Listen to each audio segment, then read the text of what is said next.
ये थे कि बेली उसमें गहरा घाव उसके लिए। और उस दिन के बाद हादसा हो गया तो उसको ले करके यशो साहब गए मधु हॉस्पिटल में। 2 दिन डाले थे, हम लोग सब बेचैन थे।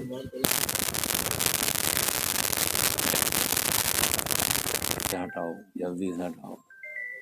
फिर यहाँ सब पूरा सब हमारे साथ तैयार हुआ, तमाम जनता जनार्दन। और उसके बाद क्या कहते हैं कि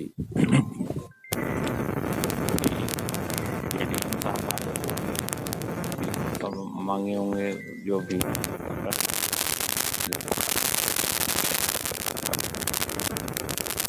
मेडिकल किसकी क्या है? और उसके बाद फिर हम जनता ने कहा कि डीएम के बगैर आए नहीं उठेगा।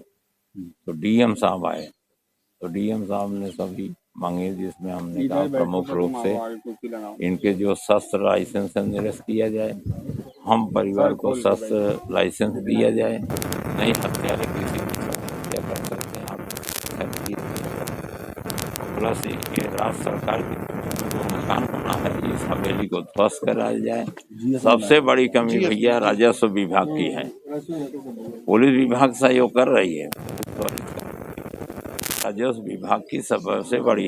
एक कानून को अर्जुन प्रसाद पटेल था, उसको जब कार्रवाई के लिखा हूँ तो उसमें स्पष्ट लिखा है कि ये जो है कोई निर्माण नहीं है। आपको कागज सब दिखा देता हूँ। जो लिखा है इसमें देखा, ये है कागज, दीजिए। लिखा जो इसमें देख लें, ये अर्जुन प्रसाद पटेल स्पष्ट इसमें दिया है कि किसी प्रकार का निर्माण नहीं है। कितना भ्रष्ट है ये लेखपाल है, वो कानून को है अर्जुन प्रसाद। हाँ, यही सब लेखपाल अशोक भैया हैं वहाँ। उसके जूनियर थे रविशंकर, वो 4-5 FIR करके मुझको हमेशा वो किए। अब ये आप देख लीजिए कि डीएम, एसएसपी और राजा गणपत के स्पष्ट से 3/5 का कार्रवाई रहा। 25 पकड़ा गया है, लेकिन लेखपाल छोटे लाल भारतीय को गोली मारने की धमकी दे करके FIR तक नहीं करने दिया। 15-20 साल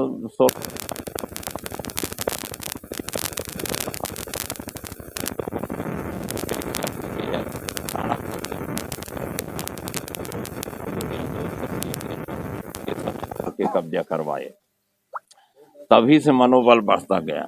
आप रास्ते में देखिए, आर्य से श्याम सूरत उपाध्याय मंत्री जी बनवाए थे। ये वो सड़क छोड़ करके 2 फीट बाउंड्री बनाया था ये भूमाफिया, उसको तोड़ के खड़ंजा उठवा लिया। उसमें एक उपेंद्र यादव यशो थे, कहन उसका है ऊपरवा दीजिए, वो भी साठ गांठ करके ऊपरवा दीजिए।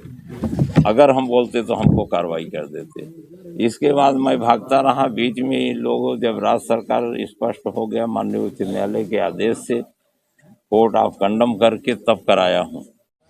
वो सीओ से मिल करके जो है वो धान तो खा ही गए।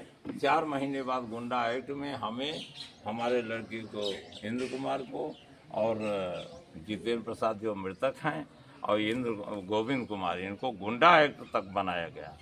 भैंस चोरी, महिलाओं से छेड़खानी, घर पे चढ़ के फाइल 9 धाराएं, 25 दिन धरना, ये काम देने का काम अशोक भव्य अपने जूनियर रविशंकर यादव को लेके किया। सारा मनोबल इन्होंने बढ़ाया। आज उसका मनोबल इतना हुआ कि दौड़ा दौड़ा के दीपावली नहीं मनाने दिया, हमारे भाई और भतीजे का हत्या कर दिए। अगर इनका शस्त्र लाइसेंस वगैरह निरस्त करते हुए हम लोगों को कर देंगे, अब तो खुलेआम हत्यारे हो गए। और ये षड्यंत्र के तहत सुनियोजित हत्या हुआ है। इसलिए आप लोगों से निवेदन है कि हमारी मदद करते हुए बुलडोजर चलवाइए। और जो विधवा महिलाएं 50-50 लाख रुपए का डीएम से लेकर सबसे मांग किया हूँ। एक सरकारी नौकरी मुझे बच्चों को, उनके परिवार वालों को दिलाया जाए।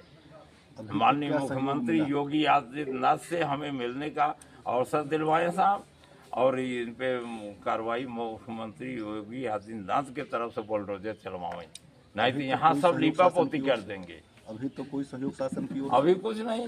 अविनाश यादव दिन भर बैठे थे लाश हटवाने के लिए, तहसीलदार दोनों महोदय, और इनसे कहा कि कार्रवाई करिए। सारा आला पाला अभिलेख आपके पास है, क्यों नहीं बोला करके सब कार्रवाई कर देते।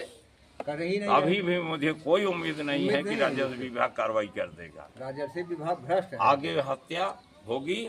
और हमको कह रहे थे रविशंकर बंदूक लेकर के अपने पिता का लाइसेंस ही और निकला था कि एसपी दुबे कहाँ गया। हम संयोग बस बनारस चले गए थे, दीपावली वहीं मनाते हैं हर साल। परिवार वाले कह रहे थे लेकिन हम कहा नहीं, वहाँ हम जाते हैं वहीं जाएंगे। अगर हम होते भैया तो मेरी हत्या कर देते, क्योंकि जनहित याची मैं हूँ, तो जनहित याची को आज हत्या कर एक देते। पूरी घटना का ये भगवान की कृपा से, आप लोगों के आशीर्वाद से मैं जिंदा हूँ। अगर कार्रवाई न करें निश्चित हत्या करा देंगे, क्योंकि मुख्यमंत्री जी के बिजमा नाम से यादव अभी भी लगी है। उसके आदमी वहां जाकर के जज साहब से मेडिकल, अभी आज सुनील एक हत्यारा वो तलब होगा। मैंने कई वकीलों से बोला कि जाइए जज साहब से करिए कि 2 हत्या हो गई, कितना मेडिकल करा के हत्या कराना चाहते हैं। माननीय अदालत में ये इतना भ्रष्टाचार है। 2 हत्या हो गई है भाई, जज साहब उसकी मेडिकल करा रहे हैं। आप एक प्रार्थना पत्र डिटेल बना लीजिएगा मुख्यमंत्री जी के नाम से, तो हमारा मुख्यमंत्री सुरक्षा जी से जिस मिलने प्रकार का हुई, मैं समय तय कराता हूँ, हाँ फिर आपके सीधे मुख्यमंत्री से बात कराता हूँ। एप्लीकेशन बनाई गई सर। आप बना लीजिए, मैं समय तय करके आपको फोन करूँगा 2-4 दिन में, जी फिर सीएम सीधे आपकी बैठ के बात करें। जी।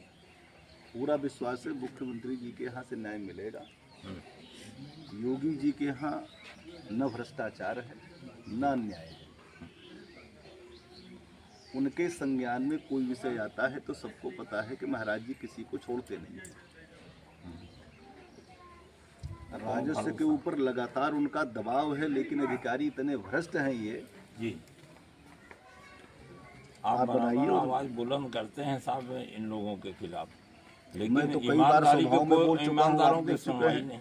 मैं तो उनके तहसीलदार के एसडीएम के सामने कई बार बोल चुका हूँ, सभाओं में बोल चुका हूँ मैं जी ये इतने भ्रष्ट हैं कि इनकी सेहत पर सरकारें बदलने कोई प्रभाव नहीं पड़ता है। जी जी, कोई प्रभाव आप नहीं। बनाइए, हम 2-4 दिन के बीच में ही सीएम अभी कल आए थे तो नवीन प्रति नाप रहे